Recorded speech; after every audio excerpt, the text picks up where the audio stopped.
Hello, I'm Bernard Hickey from interest.co.nz and welcome to another in our series of double shot interviews where we bring someone in who's got something to say about the economy, interest rates, whatever. And today we've got David Cunliffe, who's Labour's spokesman for finance, in here on a day when New Zealand has been downgraded twice by firstly Fitch, AA+ to AA, and Standard & Poor's from AA+ to AA.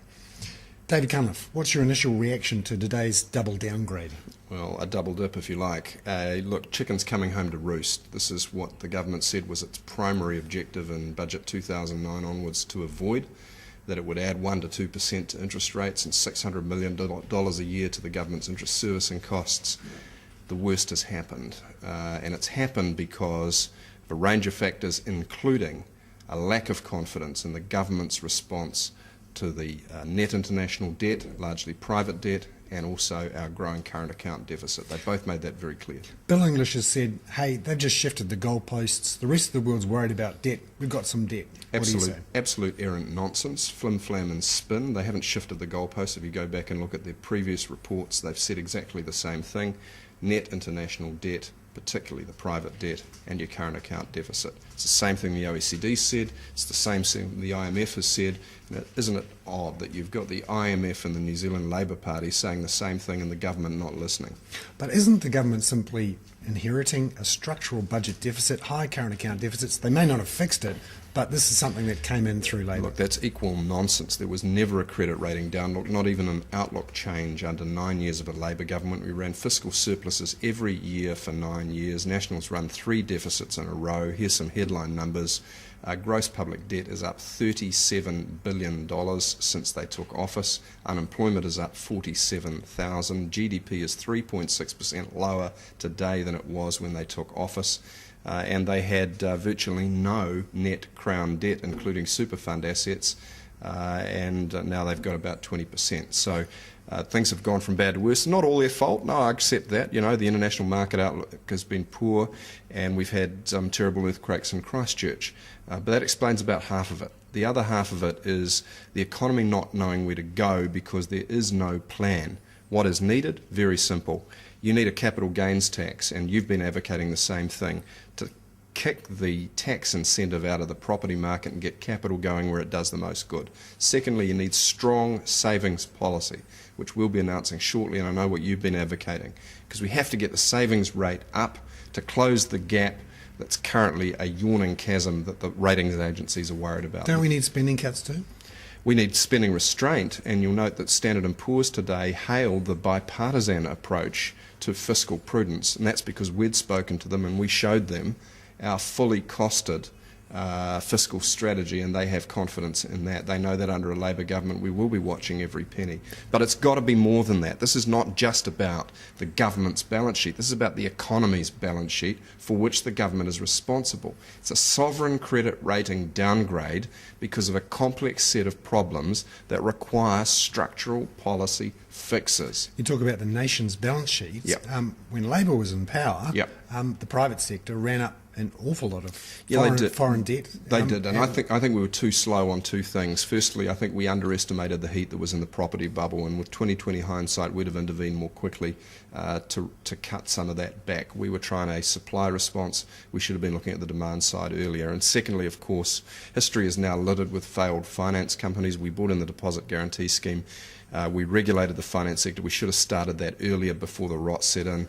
Another year earlier would have been great. We were on it, but no, it got ahead faster than it should have. So we weren't perfect. Fair's fair. We've learnt some stuff, but that doesn't absolve the current government from responsibility to knock over the savings policy issue, the capital gains tax that they've shied away from, and knuckle down and address the export gap. Because people are getting sick to death of spin and photo opportunities like the Prime Minister on the radio talking about cats when Fitch was downgrading our currency, and that's gone down like a bucket of sick on the internet. But isn't the core issue here, we have a structural budget deficit which included the likes of working for families, interest-free student loans, which has now flowed through into our current account deficit and our national balance sheet, which is being downgraded, which you wouldn't remove at all. Let's take the two things in order. Firstly, private debt is 86% on June 2011 numbers, 86% of the total stock of national net international debt. Crown debt is 14%. So the first priority is to restrain and reduce that private exposure, and you do that through the capital gains tax, taking some of the misplaced incentives out of the property market, and you do it with strong savings policy as well. The second thing is, of course, there needs to be fiscal restraint, but a slash and burn exercise.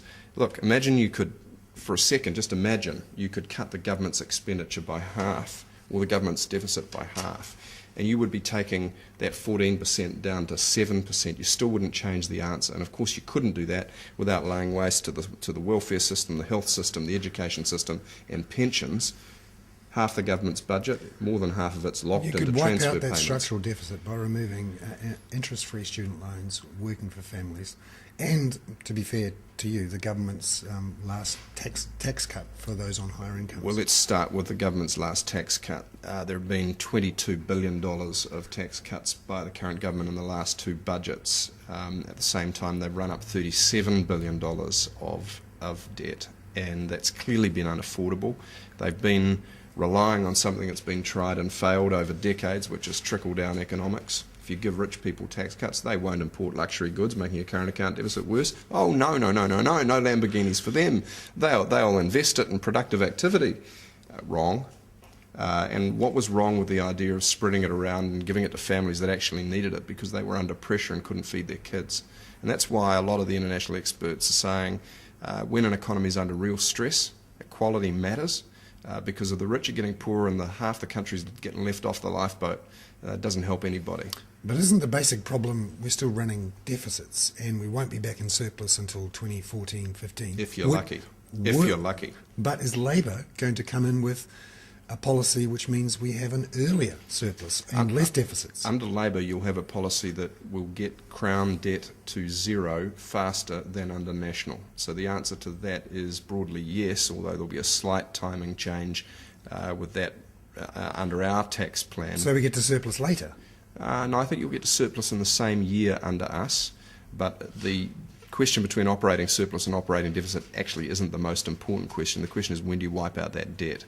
And for us, we're able to do it a little earlier than under National because of the CGT flows that come in more strongly from years 5, 6, 7, 8 onwards.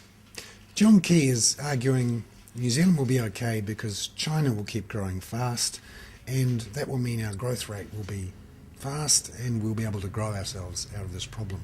What happens if the rest of the world goes into recession? Yep. China doesn't grow so fast. Yep. Many people are arguing that's the case. Yep.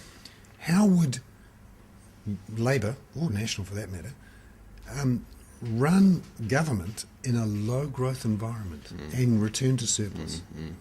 Well, firstly, the downside risks are very real, as the last monetary policy statement from the Reserve Bank made out. The American economy has got some huge structural problems, partly driven by its political deadlock. And of course we know that the Eurozone is arguably on the brink of disintegrating and in no position to stimulate our economy. So I find it firstly a bit galling that the Prime Minister makes a habit of saying it's always somebody else's fault and the solution is always because somebody else will do better. Well, actually we have to take responsibility for our own destiny. Of course we want to be seeing our trade flows to East Asia increase. How do you do that? Firstly, you have monetary policy reform, which means our exchange rate is less volatile and our average exchange rate's a little lower over time because of slightly lower average real interest rates. That's really important. Good for the real productive economy, good for the export sector. They're the people that are going to have to close this current account deficit. And then there's some tougher issues, perhaps for the longer term, like it's really hard to run a current account surplus. We've talked about the savings gap, we've talked about the export gap. Well, the third gap is the transfer payments on our financial system. As you well know, 95% of it's foreign owned, and we send home a little over $2 billion a year in profits to the owners of our financial system. That feeds straight into the current account deficit too. And over time, what we need is a financial system that is more locally owned. That means beefing up Kiwi Bank to be a full-service bank, and it means progressively increasing the local share of our investment markets. David Cunliffe, the Labour finance spokesman, thank you very much for coming into interest.co.nz. Thanks very much. That was another in our series of double shot interviews. I'm Bernard Hickey for interest.co.nz.